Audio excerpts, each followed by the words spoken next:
it is pretty sad to see how the United States government continues to publicly support Israel and privately not support Israel.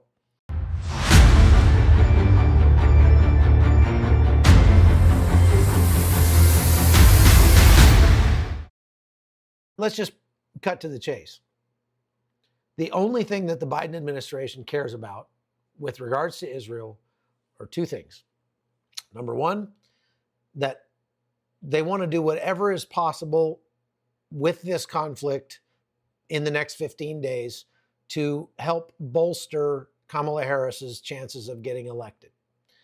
Number two, they want to do so without appearing to throw Israel under the bus to the extent that they lose the massive amount of donations that come from Jewish Americans.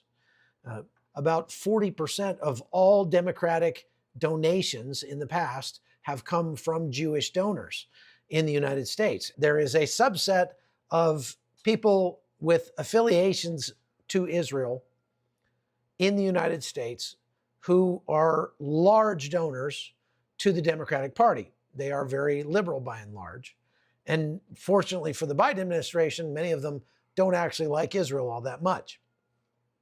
Just like there are a lot of America-hating Americans who happen to be liberal and wealthy, there are a bunch of Israel-hating Israelis who happen to be liberal and wealthy in the United States.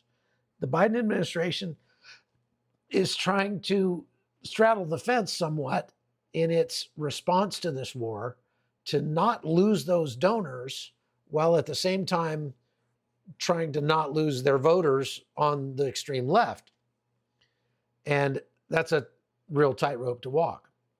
So those are the only things that the Biden administration really cares about in this conflict. They don't care a whit for the people in Gaza. They don't care a whit for the people in Israel because those people can't vote for them. And so it makes no difference for them other than using them as props for political purposes. Why do I say that? Does it sound cynical? Maybe it is, but I say that because it's extremely common for the Biden administration to say things or do things that are really at odds with its ideological platform, but that might help it get more votes. Certainly, they want to do things that are at odds with what's best for America, but might help them get more votes.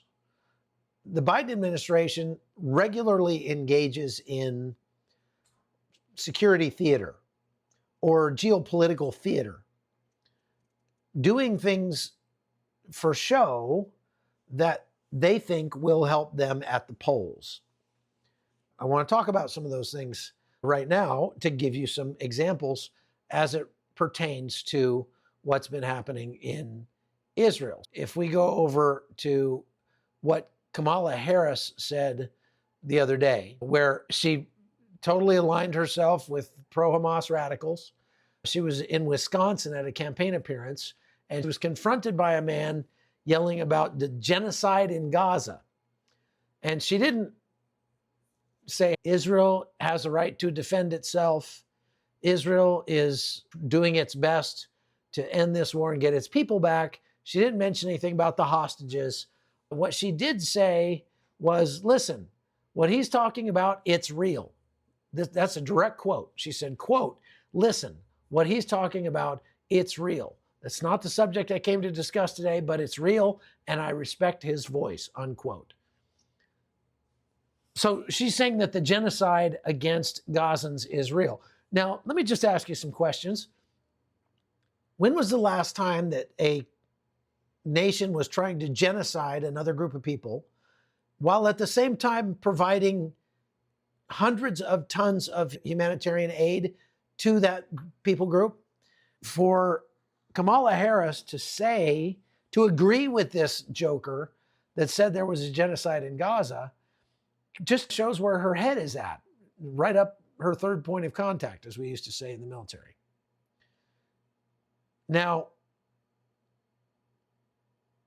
it's been 21 days since the massive attack, the largest ballistic missile attack in world history, when Iran struck at Israel on October. They say that there were 201 munitions fired at Israel, and about 85% of those were shot down. So 170 of the 201 were taken out by the Iron Dome system. As you will remember, not one Israeli was killed in the attack.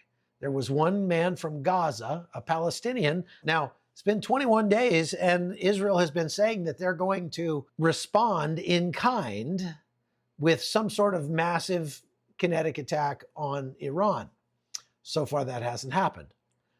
Why hasn't it happened? Several reasons, I would say. What they're trying to do is come up with something that is not just a tit for tat, but something that will conclusively end the debate on who has the better systems. Because,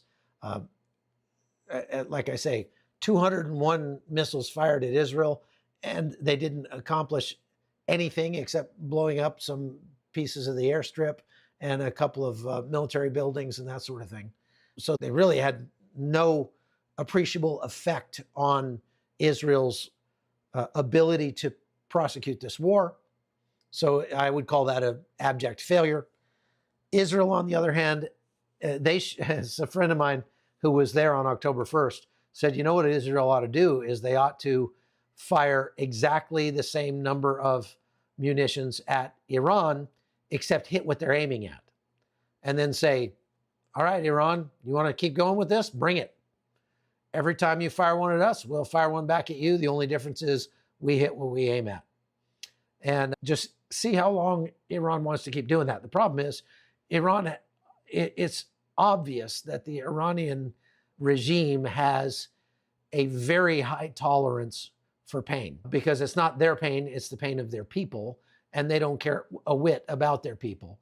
And the very fact that it's been 21 days since the attack and there's been no response, Iran is already using as a claiming victory. So then what they will do once Israel decides to respond is they will say, that's a new provocation, and now we're going to start all over again. But we can surmise one of the reasons why Israel might not have responded yet is that, A, they're trying to prepare for a wider conflict with Iran.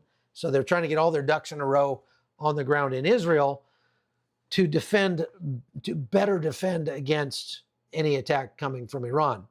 That could tell us something about the state of Israel's stockpiles of Iron Dome rockets, Arrow rockets, and things like that.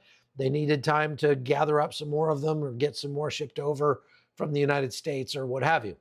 It also probably has something to say about the negotiations that are going on, not between Israel and Iran, but between Israel and the United States. Because like I said, the one thing the United States government under the Biden administration cares about right now is the election in 15 days. And they are probably all but begging the Israelis to hold off on their strike until after November 5th. I think Israel would be crazy to do that. And I've been saying that, and this is why I think we have seen what we've seen with this leak that we will talk about. The other reason why Israel may not have responded yet is because they are looking for a more clever means of delivering their response. As I've mentioned several times, the Israeli government, the IDF, the Mossad, they put a very high value on being clever. And we saw that with Operation Grim Reaper and with many of the other operations, the operation to take out Nasrallah in Tehran. They were very clever about the way they went about doing it. And they almost in so doing, are intentionally tweaking the noses of their enemies by saying, yeah, we could bomb you back to the Stone Age, but it's a lot more fun to hit you this way, and just do something that is completely out of the box, that definitely hurts their enemy, but shows them that Israel's a lot smarter than they are. And so I wouldn't be surprised if they are not putting into place some portions, at least, of the response they have planned that will be out of the box responses, things that will keep the Iranian leadership looking over their shoulders for the foreseeable future. Now, let's talk about this betrayal now. So we know that the Israelis are planning an attack on Iran as a retaliation for the October 1st attack. We know that they're planning to make it hurt. It's not going to be a, symbolic attack like the last one. This one's going to hurt. And they have been apparently putting this all together. Now, I want to give you more information about where the link came from and what was actually leaked, okay? So someone in the government of the United States got access, this is in the intelligence community, had access to very sensitive intelligence about the preparations for these upcoming attacks based on geospatial intelligence. That is intelligence from satellites, that sort of thing. This geospatial intelligence gave top secret information, was marked top secret. It gave top secret information about Israel's preparations for, and troop movements and things like that for this upcoming retaliatory attack. And so it was apparently either leaked or it was a product of a hacking attempt that was successful. And it got out and was posted on an Iranian Telegram channel, meaning the Iranians got hold of it, okay? So that's what we know so far. They don't know who leaked it. They don't know if anything else was leaked along with it. They don't think so. But the leak was serious and damaging to Israel's preparations for this attack. Okay, that's what we know. All right, God bless you. Thank you very much for watching, and we'll see you again next time.